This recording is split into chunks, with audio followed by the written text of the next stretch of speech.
L'histoire d'aujourd'hui est touchante et vous fera pleurer à la fin. Il y avait une très belle fille nommée Jessica, et la date de son mariage approchait.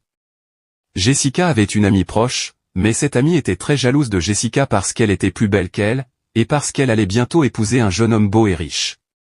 À l'approche de la date du mariage, son amie est devenue de plus en plus haineuse et jalouse, et elle a décidé de gâcher ce mariage et d'épouser le marié de Jessica.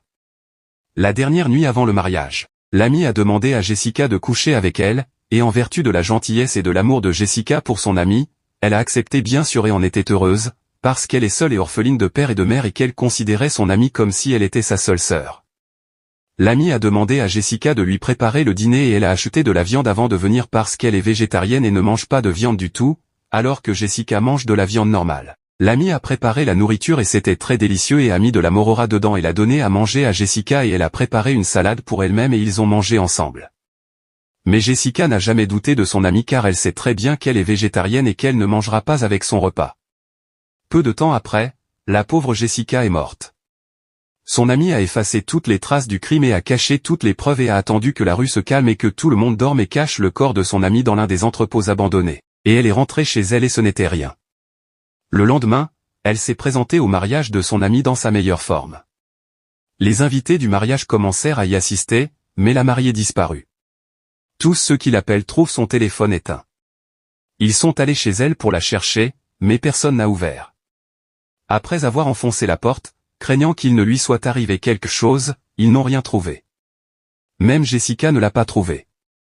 2 jours après le mariage et la disparition de Jessica, l'étranger et le marié sont entrés dans un état de tristesse pour ce que leur amant lui a fait et l'ont abandonné le jour de leur mariage. L'ami est allé voir le marié et lui a demandé de ne pas être triste et que Jessica ne méritait pas toute la tristesse dans laquelle il se trouvait, et elle lui a dit que Jessica le trompait avec quelqu'un d'autre et qu'elle lui disait toujours qu'il y avait quelqu'un d'autre dans sa vie et qu'elle l'aimait beaucoup. Et bien sûr, elle s'est enfuie avec lui.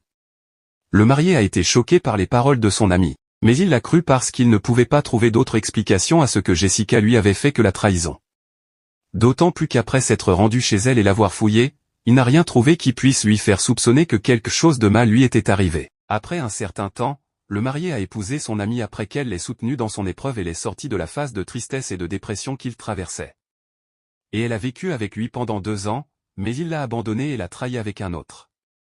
Elle est ensuite tombée malade et est restée au lit pendant une longue période, et la durée de sa maladie et elle ne voit personne entre ses yeux à l'exception de son amie Jessica et regrette profondément ce qu'elle lui a fait. Alors elle est allée à la police et a appelé son ex-mari et a avoué son crime en entier et que le corps de Jessica est enterré dans l'entrepôt abandonné.